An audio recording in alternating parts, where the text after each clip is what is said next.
అన్నమయ్య జిల్లా మదనపల్లిలో కలకలం రేపిన బాలిక హత్యతో రోడ్డుపై పలువురు ఆందోళన చేపట్టారు. బాలిక మృతితో ముంబై చెన్నై జాతీయ రహదారిపై ఆందోళన చేసిన వారిపై పోలీసులు కేసులు నమోదు చేశారు. డ్రోన్ కెమెరాల ద్వారా ఆందోళనకారులను గుర్తిస్తున్నారు. ఇప్పటికే 50 మందిని గుర్తించిన పోలీసులు ప్రస్తుతానికి 4గురిపై కేసు నమోదు చేశారు. రాజకీయ లబ్ధి కోసం నిబంధనలను ఉల్లంఘించారని ఆరోపణల నేపథ్యంలో పోలీసులు ఈ ఘటనను సీరియస్గా తీసుకున్నారు.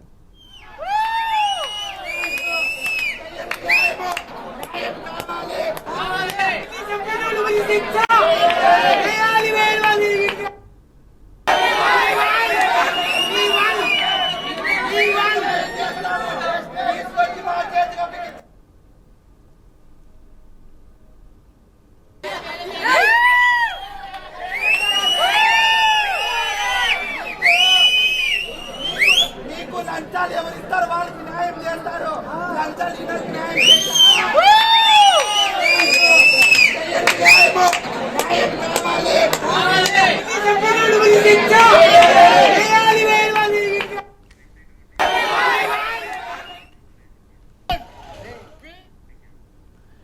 వివాహేతర సంబంధానికి అడ్డొస్తున్నారని భర్తను భార్య హత్య చేసిన ఘటన నెల్లూరు జిల్లాలో చోటు చేసుకుంది.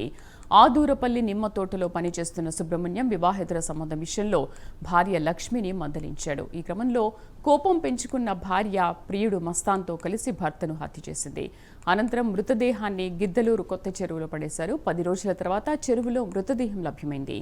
మృతుని కుటుంబ సభ్యుల ఫిర్యాదు మేరకు పోలీసులు కేసు నమోదు చేసి దర్యాప్తు చేపట్టారు. పూర్తి సమాచారాన్ని మా కరెస్పాండెంట్ నరేష్ అందిస్తారు. నరేష్, ఇంతకీ వాళ్ళిద్దరిని అదుపులోకి తీసుకున్నారా పోలీసులు? రైట్, మొత్తానికి నెల్లూరు జిల్లా సైదాపురం మండలం గిద్దలూరులో దారుణం చోటు చేసుకుంది. వివాహేతర సంబంధం కారణంగా గిరిజన యువకుడు భర్త సుబ్రహ్మణ్యం 22 సంవత్సరాలు అదేవిధంగా ప్రియుడితో కలిసి హత్య చేసిన భార్య. అయితే ఇక్కడ ప్రధానంగా వరుస ఇటీవల రాష్ట్ర వ్యాప్తంగా కూడా అటు ప్రియుడితో కలిసి భార్యలు చేస్తున్నటువంటి అత్యంత దారుణమైనటువంటి ఘటనలు ఏదైనా ఉందంటే ప్రియుడితో కలిపి భర్తను ఏదో ఒక విధంగా ఒక ప్లాన్ ప్రకారం మర్డర్ చేయడం, అదేవిధంగా ఆత్మహత్యకి ప్లాన్ చేయడం, ఇలాంటి వరుస ఘటనలు జరుగుతా ఉన్నాయి.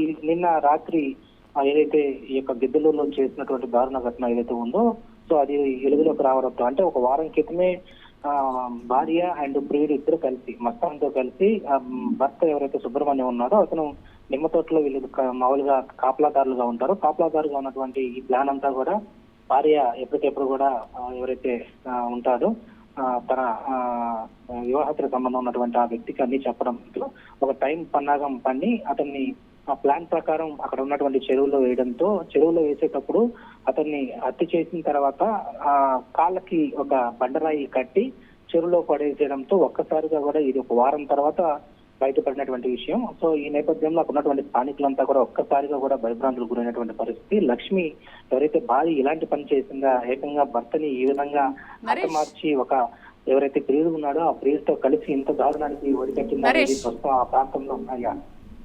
నరేష్, అయితే భార్య ప్రియుడే చంపారన్న విషయాన్ని అసలు పోలీసులు ఏ విధంగా గుర్తించారు? ఇన్ని రోజుల తర్వాత ఎలా వెలుగులోకి వచ్చింది ఈ విషయం? ఇదే యాక్చువల్ గా భార్యాభర్తలు మామూలుగా ప్రతి రోజు కూడా వీళ్ళు నిమ్మతోట ఉంది, ఆ నిమ్మతోటకి కాపలాదారులుగా ఉంటున్నారు. కాపలాదారులుగా వీళ్ళు నైట్ అక్కడికి వెళ్ళడం, ఏదైనా పశువులు మేతకు వచ్చినప్పుడు అక్కడ ఉన్నటువంటి చెట్లను పాడు చేసి అందుకు పడతారు కాబట్టి వీళ్ళు కాపలాదారులుగా ఉంటున్నారు. వీళ్ళిద్దరి మధ్య అప్పుడప్పుడు కూడా కొంత గొడవలు జరుగుతూ ఉండేవి.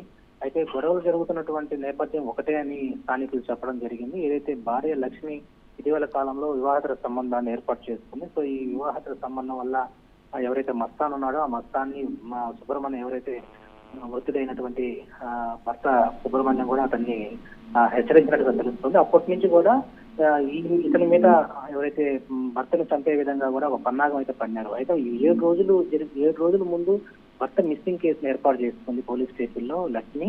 ఏమీ తెలియనట్లుగా నా భర్త మిస్ అయ్యాడు, నా భర్త ఎక్కడికో వెళ్ళాడు, మా అందరికి బయటకు వెళ్ళేసి వస్తా అని చెప్పాడు, ఇంతవరకు రాలేదు, ఎవరో ఇతను హతమార్చారా లేకపోతే ఎవరైనా తీసుకెళ్లారా, కిడ్నాప్ చేశారనే విషయం మీద పోలీసులు మిస్సింగ్ కేసు అయితే నమోదు చేశారు. 7 రోజుల తర్వాత చెరువులో ఆయన ఒకసారిగా కూడా శవంగా తేలడంతో కొంత పోలీసులకు డౌట్ వచ్చింది. అదేవిధంగా స్థానికులు కొంత బంధువు ఎవరైతే ఉంటారో బంధుమిత్రులను కూడా పోలీసులు ఎంక్వైరీ చేయడంతో వీళ్ళిద్దరి మధ్య ఎందుకు గొడవలు జరిగాయి, దేని వల్ల గొడవలు జరిగాయి దాని మీద కూడా క్షుణ్ణంగా పరిశీలించడంతో పోలీసులు ఆమె మీద అనుమానం వ్యక్తపరచడంతో ఆమెని ఒక ఇంటర్నల్ రూమ్ లో ఏర్పాటు చేసుకుని లేడీస్ పోలీసు ద్వారా కూడా ఆమెని మందలించడం జరిగింది. ఆమె వెంటనే కూడా ఉన్న విషయాన్ని చెప్పడంతో ప్రియుడు మస్తాన్తో పాటు భార్యని లక్ష్మిని కూడా అదుపులో తీసుకొని పోలీసుల ముందు కూడా మీడియా సమావేశం సాయంత్రానికి కూడా ఏర్పాటు చేయబడింది. కాబట్టి ఇటీవల కాలంలో రాష్ట్ర వ్యాప్తంగా ఇలాంటి ఘటనలు జరగడంతో ఇటు భర్తలు అయ్యుండొచ్చు, మగవారు అయ్యుండొచ్చు, చాలా వరకు కూడా ఒక ఇబ్బందికరమైన వాతావరణం తలెత్తుంది. దీని మీద పూర్తి స్థాయిలో కూడా రాష్ట్ర చర్చ జరుగుతోంది. ఈ నేపథ్యంలోనే సైదాపూర్లో జరిగినటువంటి ఒక దారుణమైన